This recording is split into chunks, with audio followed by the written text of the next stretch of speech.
Al birru ma sakanat ilaihin nafsu wa tma'anna ilaihil qalbu, wal ismu ma lam taskun ilaihin nafsu wa lam yatma'inna ilaihil qalbu wa in aftaka al maftun. Jadi kata Rasulullah SAW, kebaikan adalah yang menenangkan dirimu dan menenangkan hatimu, sementara dosa adalah yang membuat jiwamu dan hatimu tidak tenang, sekalipun orang-orang telah memberi fatwa kepadamu. Dalam riwayat ini dijelaskan bahwasannya al-birru husnul khuluq wal ithmu mahaka fi satrika wa karihta ayyattali alaihin nas. Kebaikan adalah akhlak yang baik.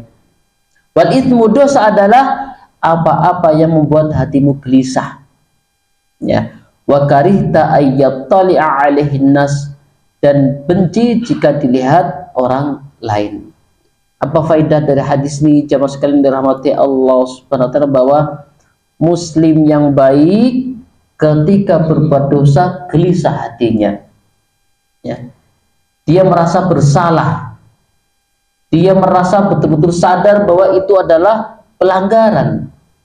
Sehingga dengan kegelisahannya dia ingin menebus kesalahannya. Dia ingin meminta maaf kepada Allah Subhanahu wa taala dengan taubat. Itu orang yang baik standar. Karena memang tidak ada muslim yang lepas dari atau terbebas dari maksiat. Jadi muslim yang baik bukan berarti muslim tidak pernah bersalah. Bukan berarti yang tidak pernah melakukan dosa. Karena kita manusia bukan malaikat atau bukan nabi. Kita manusia biasa yang ketika iblis dikeluarkan dari surga pun sudah berjanji akan mengganggu manusia dan diizinkan oleh Allah Subhanahu wa taala. Jadi sekali lagi, muslim yang baik bukan yang betul-betul lepas dari dosa, tidak. Muslim yang baik adalah ketika dia bermaksiat kepada Allah, bergetar hatinya karena menyesal. Ya, dengan penyesalannya dia segera bertobat kepada Allah Subhanahu wa taala. Karena dalam riwayat lain Rasulullah SAW bersabda, sesungguhnya manusia itu tempatnya salah. Ya. Dan sebaik-baik orang yang bersalah, dia senantiasa bertobat. Jadi Bapak Ibu yang dirahmati Allah Subhanahu wa taala, faedah kedua yang bermasalah adalah ketika seorang bermaksiat, dia tidak peka hatinya, dia tidak merasa bersalah. Ini yang bermasalah. Sehingga apa? Dia larut dalam dosanya, terus terjerumus dalam begitu banyak jenis berbagai macam jenis dosa. Ini yang bermasalah.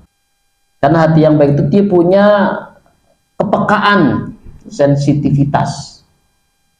Ini salah, ini benar, itu hati yang sehat. Nah, yang bermasalah di sini adalah ketika dia bersalah, pelanggaran dilakukan, dia tidak merasa bahwa itu adalah sebuah kemungkaran. Ini yang bermasalah. Ya, hatinya keras. Balhum adol. Ya, bahkan sampai saking kerasnya orang yang terlalu lama berdosa hatinya bisa mati. Makanya Rasulullah SAW mengumpamakan ketika seorang berdosa akan muncul titik hitam dalam hatinya. Ketika dia beristighfar, hilang titik hitamnya. Itu wajar.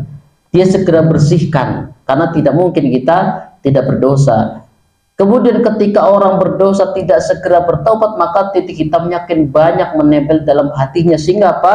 Karena terlalu banyak dosa dilakukan, tidak segera bertobat, akhirnya apa? Titik hitam itu memenuhi hatinya sehingga hatinya berkarat, makin tebal sehingga makin mati. Ini yang bermasalah. Ya. Jadi hati-hati dari hati yang tidak peka ketika bermaksiat. Ketika panjenengan bermaksiat sadar ini salah, berarti hati panjenengan masih sehat. Ya. Dan memang demikian karakter iman, kadang naik dan kadang turun. Ya situ bitta'ah wa yanqus bil maksiat. Iman itu naik turun, nggak ada yang bisa stabil. Apalagi zaman sekarang. Sekarang kita bisa maksimal, bisa sholat berjamaah ditambah ngaji full. ya. Seminggu kedua kemudian berkurang, ya. Jarang sekali orang bisa maksimal kecuali di Darussalam Majelis Taklimnya tiap hari full dan panjenengan bisa hadir terus. Itu pun belum tentu, nanti berkurang di jam 12 malam. Ya, pada Isya maksimal. Berapa lama bertahan ke maksimalnya? Ya, berapa lama di tingkat 100% setelah keluar dari musola Darussalam? 1 jam, 2 jam, 3 jam, ya. Apalagi kita mungkin setelah selesai sholat Isya ngumpul-ngumpul, ya, pergi keluar. Berapa lama kita bertahan untuk tidak berdosa? Ya, siapa yang menjamin kita bisa sampai pagi besok tidak berdosa? Siapa yang jamin?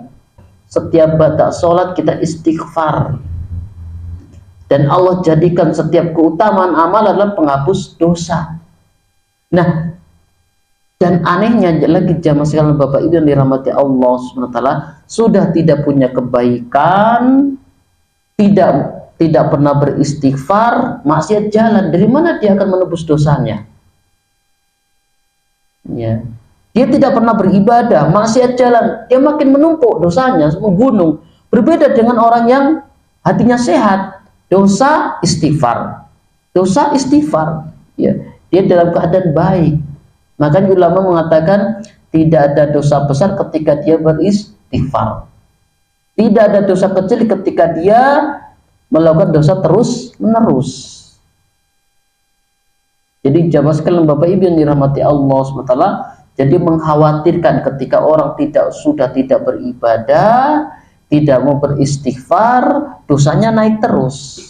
Dengan cara apa dia akan membersihkan dosanya? Kalau orang yang beriman ada dua, pertama dengan istighfarnya, yang kedua dengan amal solehnya. Karena Allah Subhanahu wa taala dalam surat Hud, innal hasanata yudhibna sayyi'at, sesungguhnya kebaikan itu menghapus dosa. Kemudian ditegaskan oleh Rasulullah, fa'at bi as-sayyata bil hasanat tamhuha, iringlah keburukan, kemaksiatan dengan amal soleh. Kenapa? Amal soleh akan menghapusnya. Jadi berbahagialah panjenengan diberi kekuatan untuk beribadah. Kenapa? Amal solehnya sekaligus melebur dosanya. Itu baru secara umum, belum secara khusus. Panjenengan beristighfar. Kemarin sudah kita bahas bagaimana keutamaan berwudu itu pelebur dosa. Nah, jadi itu panjenengan bersyukur, diberi taufik, diberi hidayah untuk mudah beramal.